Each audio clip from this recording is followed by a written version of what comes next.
The message came on a Tuesday morning, Earth time. Admiral Park Jizu was drinking her third cup of coffee aboard the UEN's Horizon when her communications officer turned pale and whispered, "Admiral, you need to see this." The hologram that appeared on the bridge was not human. It stood 7 feet tall, with gray skin stretched over sharp bones and eyes that glowed faint purple. Its voice was deep, cold, and carried the weight of absolute certainty. "I am Ambassador Velith of the Dominari, speaking on behalf of the Galactic Concord. Your species has achieved faster than light travel. This brings you under our authority. You have 1 solar cycle to accept integration into the Concord. You will provide labor. You will provide soldiers. You will provide resources. Resistance is not a concept we recognize. Compliance is the only path." The transmission ended. Jisoo set down her coffee cup very slowly. She was 53 years old. She had gray hair cut short and practical. She had spent her entire career preparing for the moment humanity would meet alien life. She had imagined many things. She had imagined wonder. She had imagined scientific exchange. She had imagined friendship across the stars. She had not imagined this. "Get me Earth," she said quietly. "Emergency channel. Highest priority." Within 6 hours, the United Nations Stellar Council had gathered in Geneva. Presidents, prime ministers, generals, and scientists sat in a massive chamber, staring at the recording of Veleth's message. The room was silent for a long time after it ended. Defense Minister Choi Min-ho was the first to speak. He was a tall man with a soldier's bearing and a politician's careful words. "We need to know what we're dealing with. How powerful is this Concord?" Intelligence Director Yoon Seo-yoon pulled up data on her screen. She was young for her position, only 42, but her mind was sharp as a blade. "Our deep space probes have detected thousands of ships in nearby systems. Based on energy signatures, their technology is at least 300 years ahead of ours. Maybe more. Can we fight them?" Minho asked. "No," Seo-yoon said simply.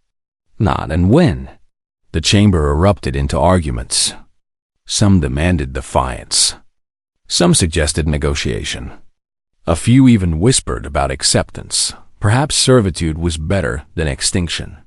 Admiral Park Kisu sat in the corner, watching and listening. She had been asked to attend as humanity's highest-ranking space officer, but she had said little. She was thinking. After 3 hours of debate, an old woman rose from her seat. Dr. Baek Yoonji was 70 years old. Her hair was white, her hands trembled slightly, and she walked with a cane. But her eyes were sharp and clear. She was the architect of humanity's FTL drive, the invention that had brought them to this moment. "May I speak?" she asked. The room fell silent. Everyone knew Dr. Baek. Everyone respected her. "They want us to serve," she said, her voice steady despite her age. "They believe we have no choice. They believe that because they are stronger, we must obey. This is what they have believed for 12,000 years. 47 species have been to them. They expect us to be the 48th. She paused, looking around the room. "But there is always a choice. We do not have to fight them. Fighting would be suicide. We do not have to surrender. Surrender would be death of another kind. We can do something they have never seen before. We can leave." Murmurs rippled through the chamber. "Leave?" President Kang Do-ha asked. He was a careful man, slow to speak but quick to understand. "Leave where?" "They control the galaxy." Dr. Baek smiled. It was a sad smile, the smile of someone who had seen too much and hoped for too little. Not all of it. 3 years ago, my team discovered something we called a dimensional folder, pocket of space that exists alongside our universe but separate from it. We can reach it. They cannot. Their technology cannot even detect it. She pressed a button on her tablet. A hologram appeared, complex equations, star maps, technical diagrams. I call it Project Exodus. We can build gates. We can transport our entire civilization through them. Ships, cities, people, everything. And then we can close the gates behind us. We would vanish, completely, forever, if we choose. You're talking about running away, General No Junho said. He was old guard military, a man who had never retreated from anything. I'm talking about survival, Dr. Beak replied. And something more. I'm talking about choice. For 12,000 years, every species in this galaxy has had only two options: obey or die. We can create a third option. We can refuse to play their game entirely. Admiral Jisoo finally spoke. What happens to them if we leave? The Concorde, I mean. Dr. Beak turned to look at her. I don't know. And honestly, I don't care. That is not our concern. Our concern is our people, our children, our future. Let the Concorde worry about the Concorde. The debate continued for 2 more days. Engineers examined Dr. Beak's plans and declared them possible. Economists calculated the resources needed and said it would be difficult but achievable. Psychologists warned about the trauma of abandoning Earth, but admitted it was better than enslavement. In the end, the vote was 147 to 12. Humanity would not fight. Humanity would not kneel. Humanity would disappear. The Concorde received no response to their ultimatum. Ambassador Velith sent 3 more messages, each more threatening than the last. When a full solar cycle passed without reply, he reported to his superiors, "The humans are foolish. They do not understand their situation. We must teach them." A fleet of 200 warships was dispatched to Earth. Meanwhile, on Earth and across every human colony, something incredible was happening. The largest construction project in human history had begun. Massive ring-shaped gates were being built in orbit around every inhabited world. Factories worked around the clock. Every ship capable of interstellar travel was being loaded with people, supplies, genetic banks, and cultural archives. Admiral Jisoo commanded the operation from the horizon. She had not slept in 4 days. Her coffee had been replaced by stronger stimulants. But she refused to rest. How long until the fleet arrives? She asked. 14 days, her navigation officer replied. And the gates? 12 days to full activation. 2 days. They had 2 days of margin. It was enough. It had to be enough. On the 10th day, Dr. Beak came aboard the horizon. She looked even older now, exhausted by the effort of making her life's work a reality. I wanted to see it, she told Jisoo. I wanted to see us leave. You should be on one of the colony ships, Jisoo said. Resting. You've done enough. The old woman shook her head. I'll rest on the other side. I want to watch. I want to see their faces when they arrive and find nothing. Jisoo smiled despite everything. You're looking forward to that. More than you know. They thought we were weak because we are young. They thought we would break because they have always broken others. They don't understand us. They don't understand that humans would rather burn their own house down than let someone else own it. On the 12th day, the gates activated. One by one, they flared with blue-white light. Ships began to pass through, first the colony vessels carrying civilians, then the cargo ships with supplies, then the military vessels providing protection. Earth was last. 14 billion people had to move through 8 gates in less than 2 days. It was chaos. It was desperate. It was beautiful. Admiral Jisoo stood on the bridge of the horizon, the last military ship to leave. Behind her, the gate shimmered. Final count? She asked. All ships through. All personnel accounted for. Earth is empty. Jisoo looked at the blue planet one last time. Her home. Humanity's cradle. They were leaving it behind. Close the gate, she said. The shimmer folded into nothing. The universe on the other side, the Concorde's universe, ceased to exist for them. 2 days later, the Concorde fleet arrived at Earth. They found oceans and continents and empty cities. They found abandoned vehicles and silent streets. They found a planet that should have held 14 billion people and held 0. High Commander Arth stood on his bridge, staring at the readings. His purple eyes were wide with something he had never felt before in his 400 years of life. It was fear. "This is impossible," he whispered. But it was not impossible. It was simply human. High Commander Arth had lived for 400 years. He had conquered 11 species. He had crushed rebellions on 30 worlds. He had never failed, because failure was not something the Dominari understood. They were the eldest of the elder races, the founders of the Concorde, the masters of a galaxy that had bent to their will for 12,000 years. Now he stood on the bridge of his flagship, the Eternal Dominion, and he did not understand what he was seeing. "Scan again," he ordered. "We have scanned 17 times, High Commander," his science officer replied. The officer's voice trembled. No one had ever seen Earth confused before. "The results are the same. The planet is intact. The infrastructure is intact. But there are no humans. None. 0 life signs across the entire world." Earth walked to the viewing window and stared at Earth. It was beautiful blue oceans, green lands, white clouds. It looked alive. It looked like a world that should hold billions of beings. But it was empty. "They could not have fled," Earth said slowly. "We would have detected their ships. We control every transit route within 50 light years. There is nowhere they could go. They did not flee through normal space, High Commander.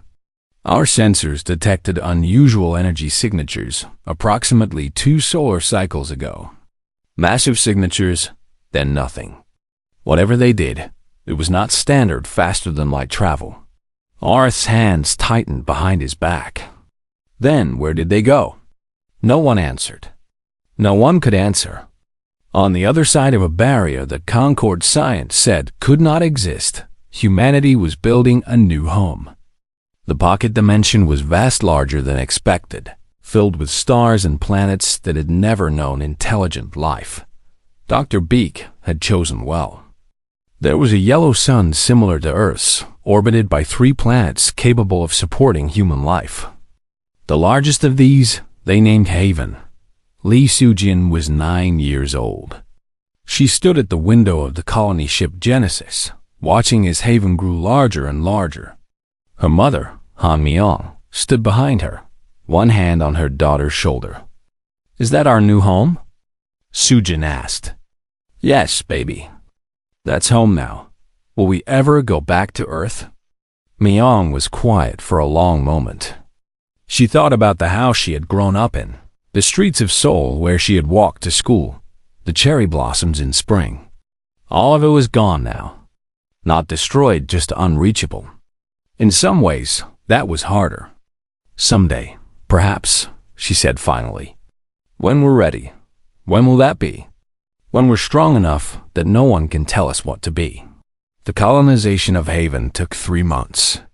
Temporary shelters became permanent buildings. Seeds from Earth's genetic banks were planted in alien soil. Factories were constructed, schools were opened, hospitals began treating patients. Humanity had brought everything they needed to survive. Now they had to prove they could thrive. Admiral Park Ji-soo took command of Haven's orbital defense network. There was no immediate threat. The Concorde could not reach them here, but she refused to let humanity become complacent. "We vanished once," she told her officers. "We need to be ready to fight if we ever return. We will not be weak again. We will not be vulnerable again." Meanwhile, in the universe they had left behind, the first cracks appeared in the Galactic Concorde. It started small. Whispers in the corridors of alien ships. Questions asked in the dark corners of space stations. The humans had vanished. How? Why? Where did they go? The Veluxi were an insectoid species, small and numerous and utterly enslaved. They had served the Concorde for 3,000 years, working in mines and factories, their lives worth less than the metals they extracted. They had always accepted this. What choice did they have? But now, for the first time, they asked a different question. Not what choice do we have, but what choice did the humans make?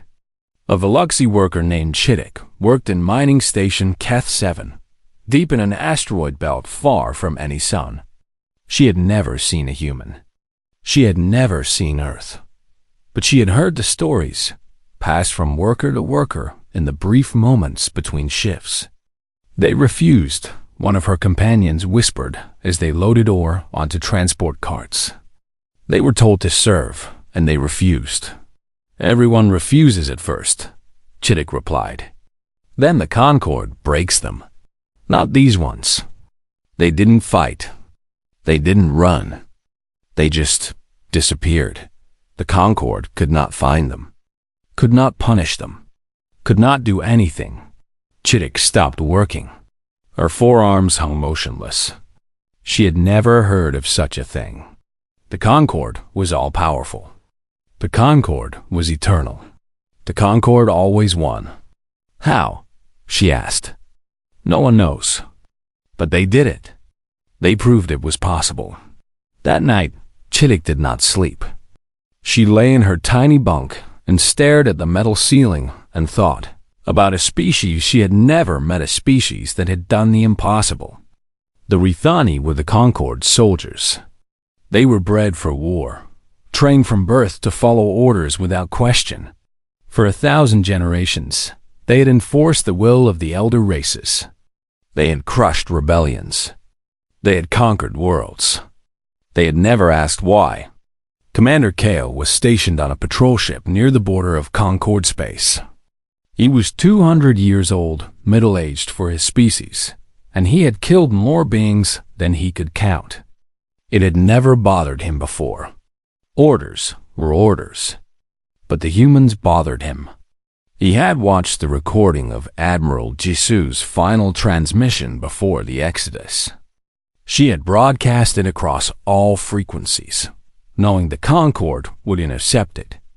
"We will not be owned," she had said, her face calm, her voice steady. "We will not be used. We will not kneel. You believe your power makes you right. You are wrong. Power makes you feared. It does not make you worthy of respect. We do not fear you enough to obey, and we do not respect you at all. Goodbye." Kale had watched that recording 47 times. He did not understand why. He only knew that something in those words had planted a seed in his mind, a seed that was slowly, quietly growing. 3 months after the vanishing, the first act of open defiance occurred. A Veluxi transport ship carrying ore from Keth 7 to a Concorde processing facility changed course. It was a small ship, old and slow, carrying 12 workers and 1 pilot. The pilot's name was Ticket, and he had served the Concorde faithfully for 60 years. But that day, he received a transmission. It was not official. It was not authorized. It was a recording of Admiral Jisu's final words, translated into the Veluxi language. Ticket listened to it 3 times. Then he changed course. The Concorde intercepted the ship within hours. They demanded its surrender. Ticket refused. They threatened destruction. Ticket did not reply. Finally, they opened fire. The transport was destroyed. All 13 Veluxi aboard were killed. But the message was already spreading. A low-quality recording of Ticket's final moments, his ship burning, his voice steady, had been transmitted to every Veluxi mining station in the sector. "They can kill us," Ticket said in the recording, flames visible behind him. They have always been able to kill us, but they cannot make us serve. Not anymore. The humans showed us. There is always a choice. On mining station Keth 7, Chittick watched the recording in the cramped quarters she shared with 7 other workers. When it ended, she looked at her companions. No one spoke. No one needed to. Something had changed. The Concord was still powerful. The Concord was still dangerous. But for the first time in 3,000 years, the Veluxi believed it was possible to say no. And they were not the only ones watching. The Molvari, who controlled the Concord's trade networks, began quietly moving resources to hidden accounts. The Vesic, telepathic diplomats who had maintained peace through mental manipulation, started shielding their thoughts from elder race oversight. The Karathi, who managed information systems, allowed certain transmissions to slip through their filters, transmissions that should have been blocked. High Commander Arath felt the change, but could not name it. The Concord was not crumbling. There was no rebellion, no open war, no clear enemy to crush. There was just a shift, a whisper, a question that had never been asked before. What if obedience was not the only option? On Haven, Admiral Jisoo received the first intelligence reports from probes that had been left behind in their old universe. It's starting, she told Dr. Beak. The cracks. They're starting. The old woman nodded slowly. She was in a medical bed now, her body finally giving out after decades of work. But her mind was still sharp. Good, she said. Let them learn.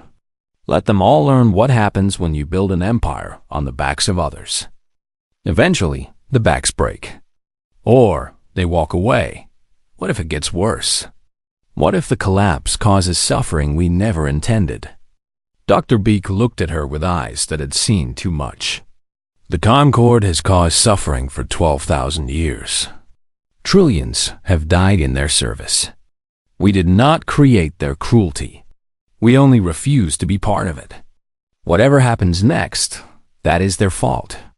Not ours. Jisoo nodded, but she was not entirely convinced. She watched the reports come in small acts of defiance, whispered questions, cracks spreading through an ancient empire, and she wondered what they had truly set in motion. She would find out. They all would. But not yet. For now, humanity would watch and wait and build. They had chosen their path. The galaxy would have to choose its own. 2 years after the vanishing, the Galactic Concord held an emergency session of the Elder Council. It was the first such session in 800 years. The last one had been to discuss the conquest of the Rathani. That session had lasted 3 hours. This one would last 3 weeks. Elder Primog Kasseth sat at the head of the great table. He was 4,000 years old, the oldest living member of the Dominari, and he had never known failure. Under his guidance, the Concord had expanded to control 70% of the known galaxy. 47 species served at his command. His word was law across 10,000 worlds. Now he looked at the reports before him and felt something unfamiliar.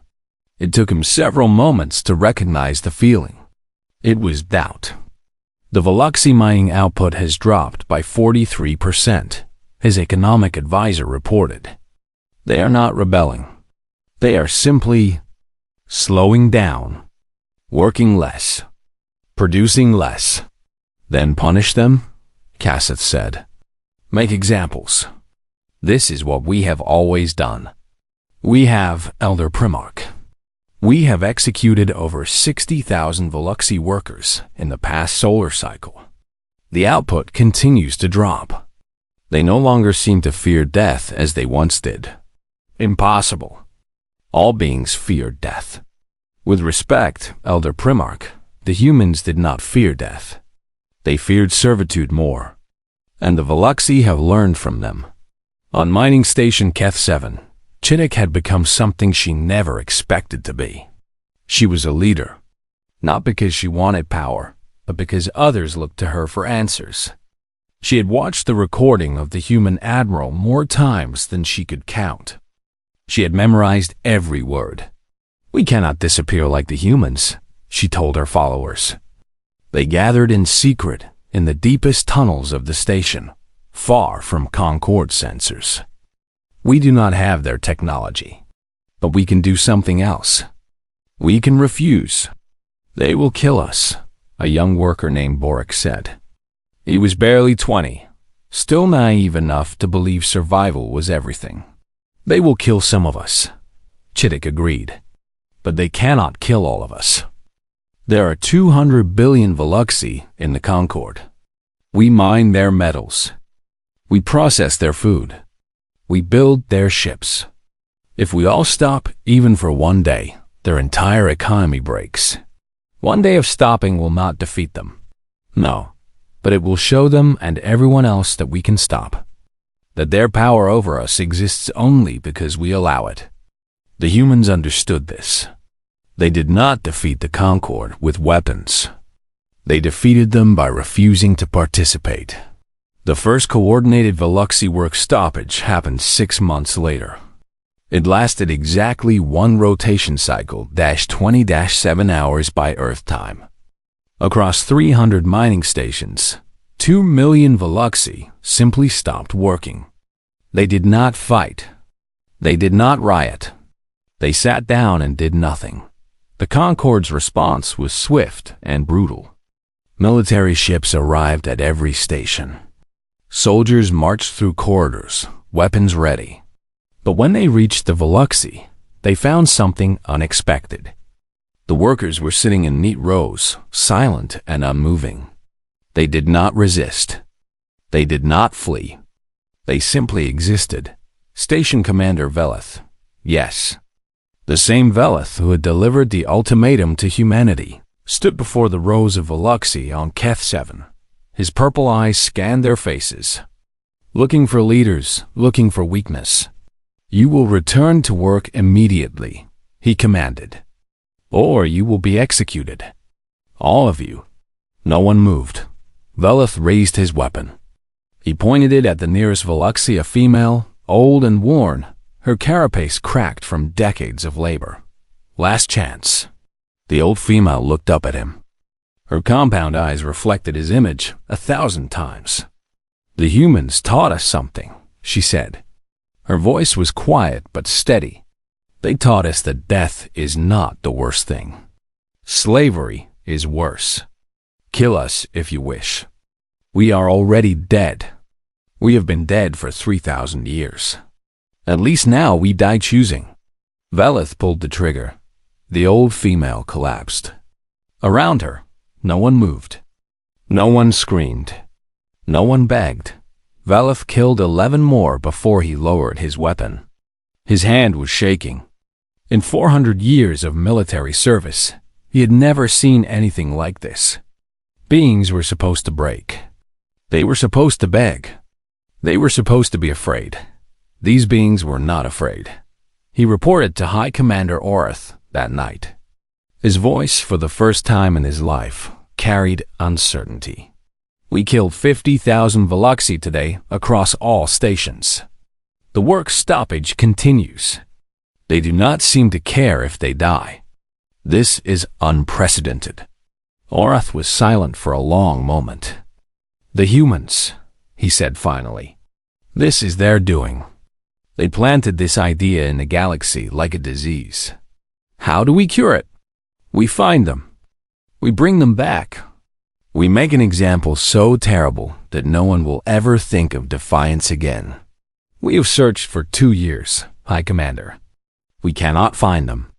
Our best scientists say they may no longer exist in our universe at all. Then make our scientists try harder. Expand the search. Dedicate every resource necessary. The humans did this. Only the humans can undo it. But the humans were not coming back. And their absence was doing more damage than any war could have. The Rithani fleet fractured in the 3rd year. Commander Kale had risen through the ranks. He was now Fleet Admiral Kale, in command of the Concorde's border forces. He had served faithfully for 250 years. He had never questioned an order. Until now. The order came directly from Elder Primarch Cassith. Proceed to the Veluxi homeworld. Destroy their breeding facilities. Kill every Veluxi under the age of maturity. The species would be allowed to survive, but only barely. This would be their punishment for defiance. Kale read the order 3 times. He thought about the human admiral's words. We will not be owned. We will not be used. We will not kneel. Then he thought about what he was being asked to do. Kill children. Destroy families. Break a species so completely that they would never resist again. He had done such things before. He had never questioned them before. But something had changed inside him, something planted by a species he had never met. He called his officers together. There were 37 of them, all Rithani, all bred for obedience. He looked at their faces and saw doubt in many of their eyes. They had heard the human words, too. They had watched the Veluxi stand up and refuse to kneel. I have received orders, Kale said slowly. Orders that I believe are wrong. I have never said such a thing before. I was bred not to think such things. But I am thinking them now. He explained the orders. He watched his officers' faces change. Horror, disgust, uncertainty. If we follow these orders, he continued, we will be monsters. We will kill children to punish their parents for wanting to be free. Is this what we are? Is this what we were made for? One officer, a young female named Kira, spoke first. What choice do we have? If we disobey, we die. Yes, Kale agreed. We might die. But the humans faced the same choice. They chose something other than obedience or death. They chose to leave. We cannot leave, but we can choose not to participate. The vote was not unanimous. 12 officers voted to follow orders. 25 voted to refuse. The 12 were confined to quarters, not killed, not punished, simply removed from command. Fleet Admiral Kale then did something that had never been done in the 1,000-year history of the Rethanim military. He broadcast a message on open frequencies, available to every ship and station in the galaxy. This is Fleet Admiral Kale of the Rithani Border Fleet. I have received orders to commit atrocities against the Veluxi people. I am refusing these orders. I call upon all Rithani to examine their consciences. We were bred to serve. But we were not bred to be evil. The humans showed us that there is always a choice. I am making mine. He then took his fleet's 73 warships, 400,000 soldiers, and vanished into the outer reaches of the galaxy. The Concorde sent ships after him. They never found him. On Haven, Admiral Park Jisoo watched the recording of Kale's broadcast with tears in her eyes. She was 60 years old now. Her hair fully gray, her body tired from decades of service. But watching this alien soldier, this creature bred for obedience, choose, freedom filled her with something she had not felt in years. Hope. We did this, she whispered. We showed them. Dr. Beak was gone. She had died the previous year, peacefully, in her sleep. But Jisoo remembered her words. Let them learn. Let them all learn. They were learning. The whole galaxy was learning. The Mulvari trade networks collapsed that same year. The species that controlled the Concorde's economy simply stopped cooperating with elder race demands. They did not rebel. They just became difficult. Shipments were delayed. Records were lost. Prices increased without explanation. The Desic, the telepathic mediators, withdrew from their posts entirely.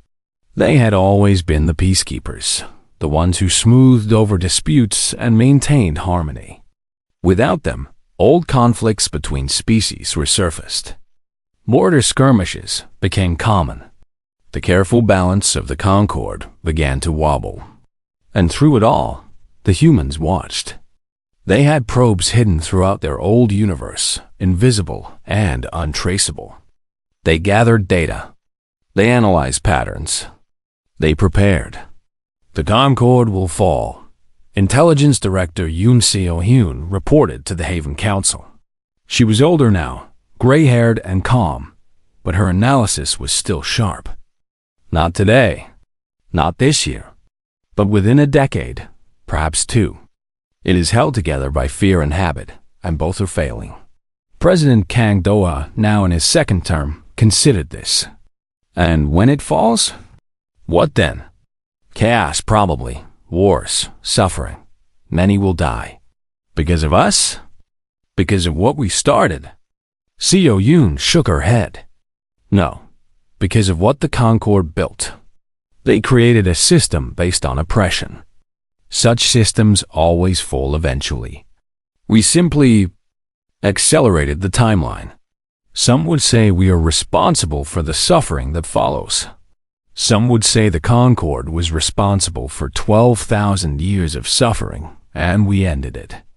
History will judge, President.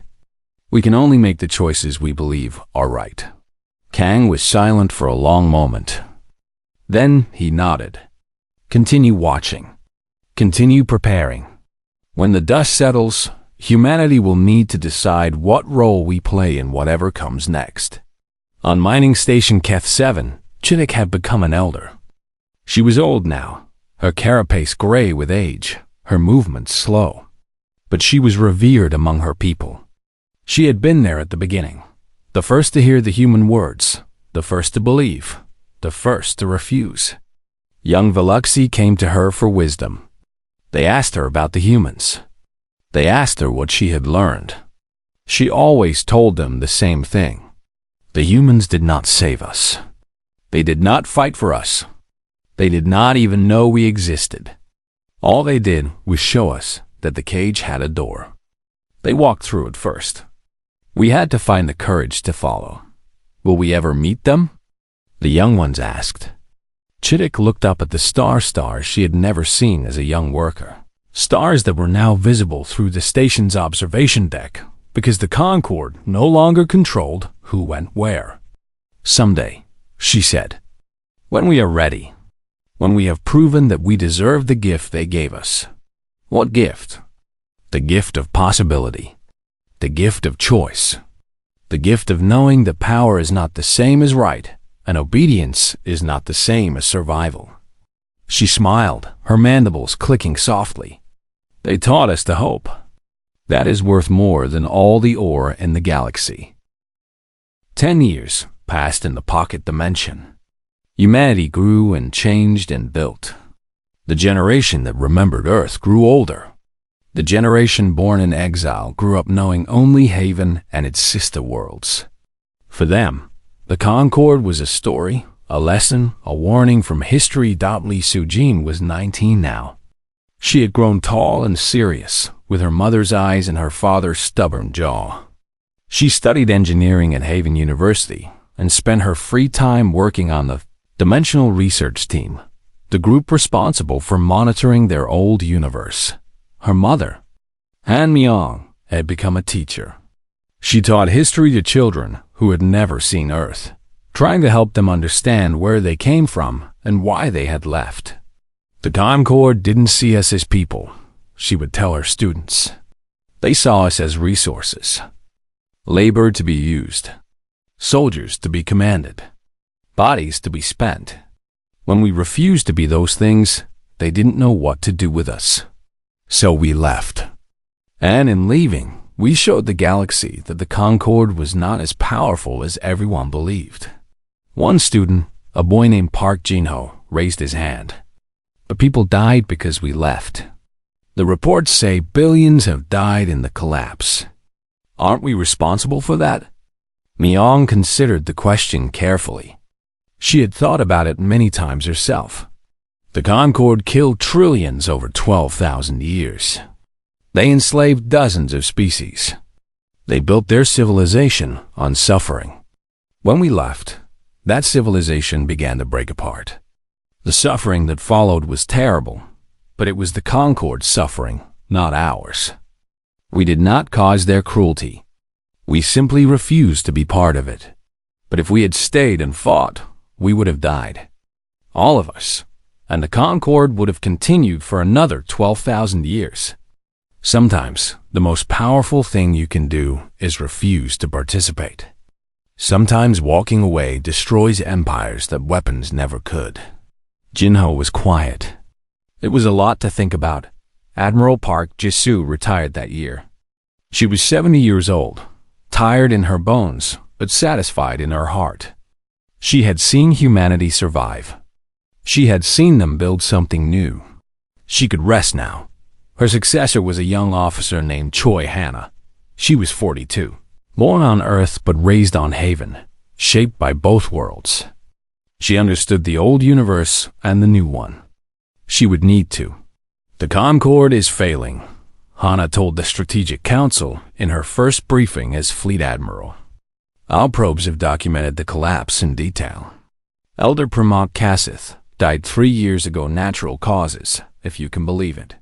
His successor lasted 8 months before being assassinated by his own guards. The Dominari are fragmenting. The Rithani have split into at least 7 different factions. The Veluxi have formed their own government in the outer systems. And the other species? President Kang asked. He was old now, in his final term, but his mind was still sharp. Some are thriving. Some are struggling. Some have descended into civil war. The galaxy is chaos. There is no central authority anymore. No one species controls the others. Is that better or worse than what came before? Hannah hesitated. It depends on who you ask. For the elder races, it's worse. They've lost everything. For the younger species, it's complicated. They're free, but freedom is hard. Many of them don't know how to exist without being told what to do. Kang nodded slowly. And what do you recommend? I recommend we continue watching. The collapse is not complete. There will be more wars, more suffering, more death. But eventually, it will stabilize. When it does, we need to be ready. Ready for what? Hannah looked at the council members, the leaders of humanity, gathered to decide their future. Ready to go back. Not to conquer. Not to rule. But to help. To show them that there's another way to exist, a way that doesn't require masters and slaves, dominators and dominated. We proved that escape was possible. Now we need to prove that something better is possible. On Haven, life continued. Cities grew larger. Technology advanced. Children were born, grew up, had children of their own. The trauma of exile faded into history, replaced by pride and purpose. Sujin completed her engineering degree and joined the Dimensional Research Institute. She worked on the probes that watched their old universe, improving their sensors, extending their range. She wanted to see everything. She wanted to understand. One night, working late in the observation center, she saw something that made her blood run cold. A Veluxi temple. Crude but unmistakable, built on a barren moon in the outer systems of the old universe. At its center was a symbolist stylized representation of a human hand, open and reaching upward. She pulled up the audio feed. A Veluxi priest was speaking to a gathered crowd. The vanished ones showed us the path, the priest said. They proved that slavery is not inevitable. They proved that the powerful can be defeated by the powerless. They walked through the door first, so that we might follow. One day, they will return. One day, they will lead us to a new age. Until then, we remember. We believe. We hope. Sujin sat in the dark observation center, tears running down her face. A species she had never met was worshipping humanity. Not because humans had fought for them. Not because humans had saved them. But because humans had shown them that hope was possible. She called her mother that night. It was late, but Myong answered anyway. Mom, they're praying to us. The Veluxi. They built a religion around us. There was a long silence on the other end. Then Menjiang's voice, soft and sad. That is a heavy burden to carry. What do? We try to live up to it. We try to be worthy of their faith. When we go back, and we will go back, we have to be the species they believe we are. Kind, strong, free, willing to help others find their own freedom. That's a lot of pressure. Yes, but we chose this path. We have to walk it to the end. 15 years after the vanishing, the galaxy began to stabilize. The wars cooled. The famines ended. New alliances formed between species that had never been allowed to speak to each other before. The Veluxy Collective emerged as a major power, not through conquest, but through cooperation. They had learned from their suffering. They had learned from the humans. They built a society based on choice and consent, where no one was forced to serve, and everyone contributed what they could. The Rithani fragmented, but several factions found new purpose. Fleet Admiral Kale, now ancient by Rithani standards, had created a force dedicated to protecting the weak. They called themselves the Shields of Freedom, and they answered no master except their own conscience. The Vesic emerged from their silence, offering their telepathic abilities to help species communicate and understand each other. They no longer manipulated. They facilitated. They had learned that true peace could not be forced. It had to be chosen.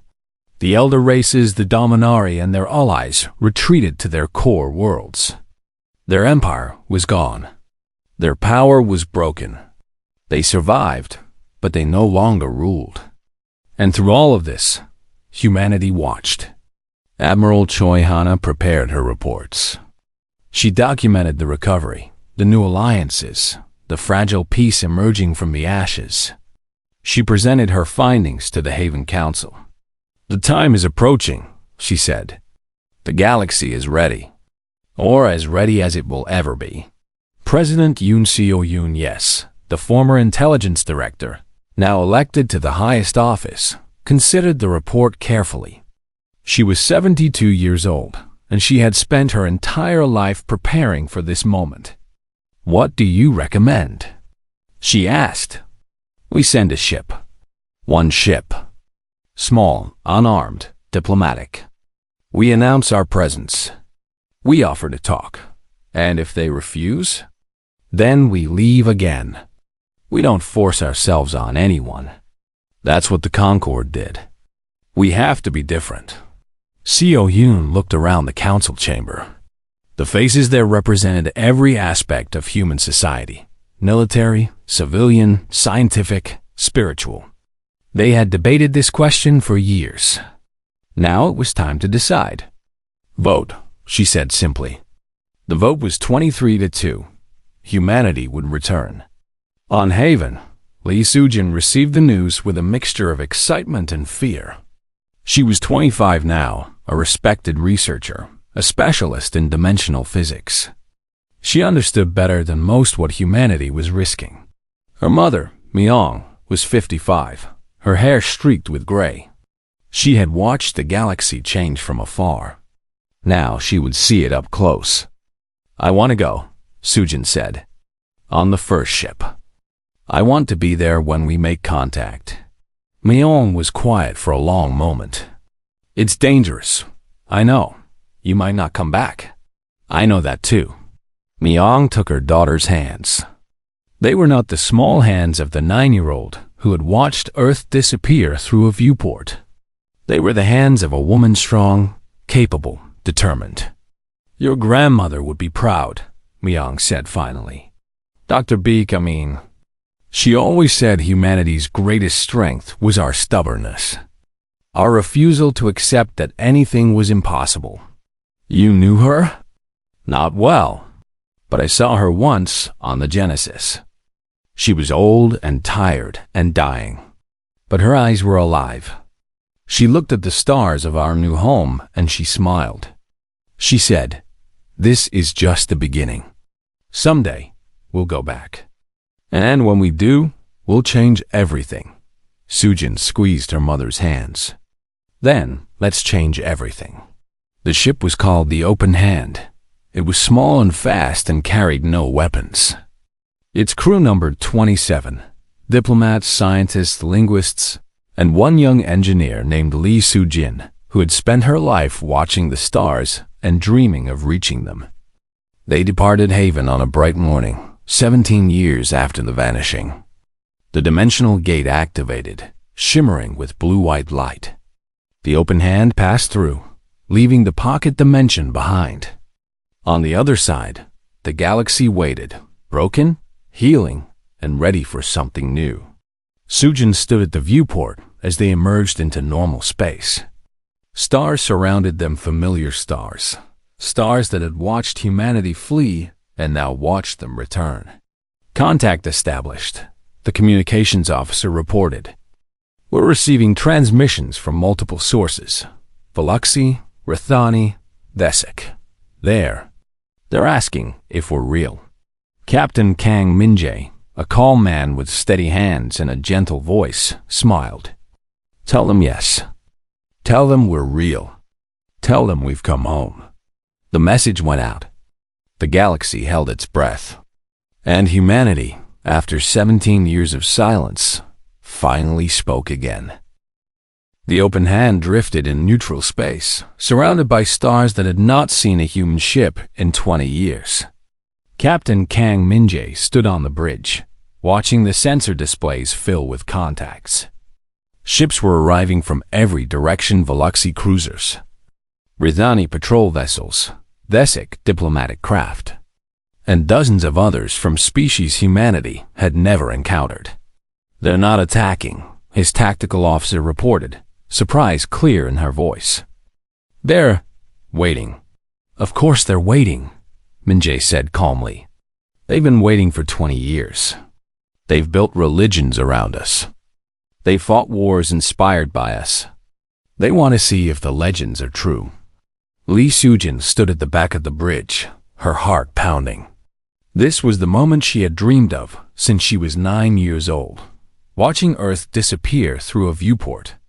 She was finally going to meet the beings who had heard humanity's message and found the courage to believe it.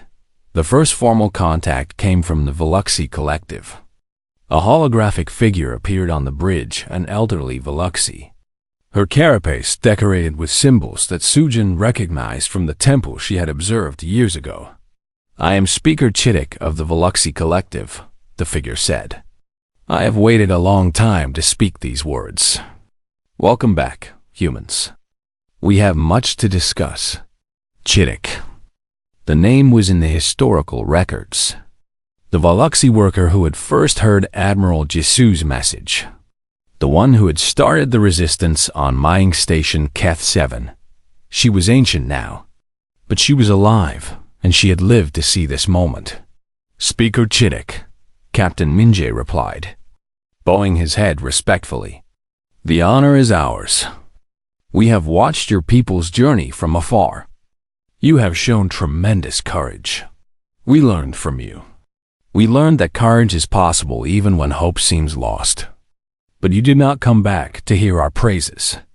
Why have you returned? It was a fair question. Minjae had prepared for it. We left because we refused to be slaves. We stayed away because the galaxy needed to find its own path without us. Now we return because we believe we can help, not as masters, not as saviors, but as partners. The galaxy is healing. We would like to be part of that healing. Chittick's compound eyes studied him for a long moment. Pretty words. The Concord spoke pretty words too. They called their empire harmony and their slavery integration. How do we know you are different? You don't, Minjae said simply. You can only watch us and judge us by our actions. We make no demands. We claim no territory. If you ask us to leave, we will leave. We are not here to force anything on anyone. That is what the Concord did. We choose to be different. The negotiations took place on a space station in neutral territory. It was neutral because no one owned it, had been abandoned during the collapse and claimed by no one since. Representatives from 17 species gathered in a massive chamber. Sujin was part of the human delegation, serving as a technical advisor. She sat near the back, watching beings she had only seen in probe recordings interact with humans for the first time. The Rithani delegation was led by an ancient warrior named Kale. He moved slowly now, his body worn by centuries of life, but his eyes were sharp. When he saw the humans enter, he rose from his seat, a gesture of respect that made the entire room fall silent. "I watched your admiral's message when I was a young commander," he said, his voice rough but clear. "I did not understand it then. I thought she was foolish throwing away her life for pride. It took me 200 years to understand that she was not throwing anything away. She was showing us what we could be." He crossed the distance between them and stood before Ambassador Kim Ji-an, the leader of the human delegation. She was 57 years old, born in the pocket dimension, raised on stories of Earth and the Exodus. She had never known the old universe, but she carried its weight on her shoulders. "I am Fleet Admiral Kale," he said formally. "I command the Shields of Freedom. 40 years ago, I refused orders to commit atrocities because your people showed me that obedience is not the same as honor. I have spent my life since then trying to protect those who cannot protect themselves. I would be honored if your people would consider us allies." Ji-an bowed deeply. "The honor is ours, Admiral. We have watched your work from afar. The Shields have saved millions of lives. You are exactly the kind of partner we hoped to find." The negotiations lasted 3 years. There were setbacks and arguments and moments when it seemed everything would fall apart. The elder races, what remained of them, refused to participate. They retreated further into their core worlds, bitter and broken. But the younger species found common ground. The Veluxi Collective, the Shields of Freedom, the Vesic Consensus, and dozens of others signed what came to be known as the Compact of Free Peoples. It was not a government. It was not an empire. It was a promise that no species would dominate another, that cooperation would be voluntary, that freedom would be the foundation of everything they built together. Humanity did not lead the compact. They did not want to. They sat at the table as equals, offering technology and knowledge and experience, accepting the same in return. For the first time in galactic history, a great power refused to use its power to dominate. 20-5 years after the vanishing, the first human traders arrived on former Concord worlds. They came with goods to exchange, skills to share, and something harder to define, a sense of possibility. On a small Veluxi moon, a young worker named Boric met a human for the first time. The human was a woman named Park Minju, a trader's daughter who had grown up on starships and spoke 6 languages. "You are smaller than I expected," Boric said. "The stories made you sound like giants." Minju laughed. "The stories always exaggerate. We're just people. Small, fragile, stubborn people who got lucky." "Lucky? You changed the galaxy. We ran away and hid for 20 years. The galaxy changed itself. You changed it, you and the Rithani and the Vesic, and everyone who chose freedom over fear. We just showed you it was possible." Boric considered this. "Speaker Chittick says you gave us hope. Then we gave you something worth more than weapons. But hope is only valuable if you use it. You used it. You earned your freedom. We just opened the door." On Haven, a monument stood in the central plaza of New Seoul. It depicted an open door, light streaming through, casting long shadows. Below it, an inscription read, "They expected obedience. We chose our own path. And in walking away, we showed the galaxy that every cage has a door, if you are brave enough to find it." Lee Sujin visited the monument every year on the anniversary of the vanishing. She was 64 now, her hair gray, her face lined with decades of work and worry and joy. She had spent her life helping build bridges between humanity and the galaxy. She had seen miracles and tragedies. She had buried friends and celebrated victories. Her daughter, Park Minju, stood beside her. Minju was 34, a captain in her own right, commander of a trade vessel that traveled between worlds. She had been born among the stars and knew no other life. Grandma would have loved to see this, Minju said quietly. The compact, the peace, all of it. Sujin nodded. Her mother, Han Mi-young, had died 5 years ago, peacefully, surrounded by family, content in the knowledge that humanity had found its place in the galaxy. She believed in us, Sujin said. Even when things were darkest, even when the collapse seemed endless, she believed we were doing the right thing. Were we? It was a question Sujin had asked herself many times. The collapse had killed billions. Species had suffered and died while humanity hid in their pocket dimension. Some historians argued that humanity bore responsibility for that suffering. I think, Sujin said slowly, that we were doing the only thing we could do. The Concord was evil. It built its power on slavery and death. We could not defeat it through war. They would have destroyed us. We could only show the galaxy that another path existed. The suffering that followed, that was the price of freedom. A terrible price. But freedom is worth terrible prices. Do you believe that? Sujin looked at the monument, the open door, the streaming light, the shadows stretching toward the horizon. I believe that the Veluxi work in their own factories now, building things for themselves, keeping what they earn. I believe that the Rithani fight for causes they choose, not orders they're given. I believe that the Vesic use their gifts to help, not manipulate. I believe that dozens of species, who lived in chains for thousands of years, now live in freedom. Is that worth the price we paid? I don't know. But I know the alternative, another 12,000 years of slavery, would have been worse. Minju was quiet for a long moment.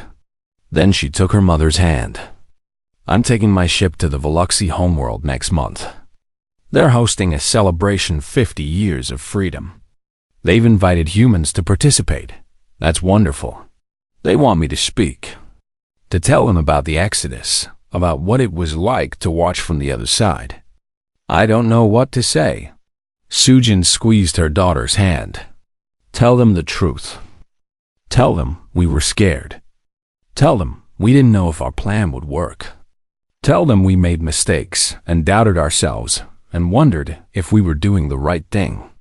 And then tell them that we did it anyway, because some things are worth risking everything for. Is that what you would say? No, I would say something simpler. What? Sujin looked at the stars she had watched her entire life, stars that had witnessed humanity's flight and return and everything in between. I would say, you taught us too. We showed you that the cage had a door. But you taught us that courage is not the absence of fear, it's the choice to act despite fear. You taught us that hope is not passive, it's something you build with your hands, one day at a time.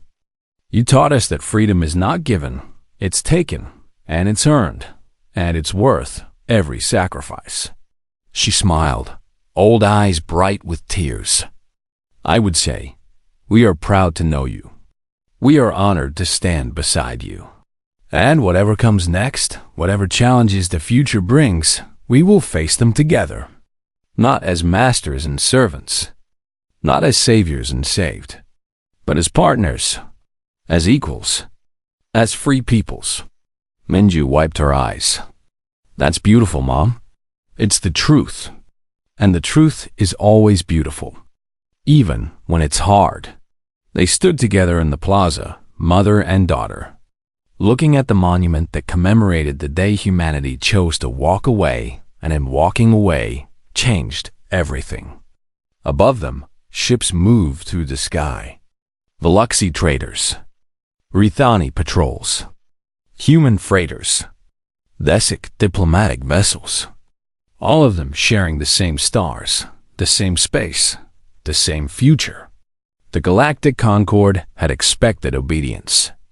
Humanity had chosen withdrawal, and everything had collapsed. But from the ruins, something new had risen. Something better.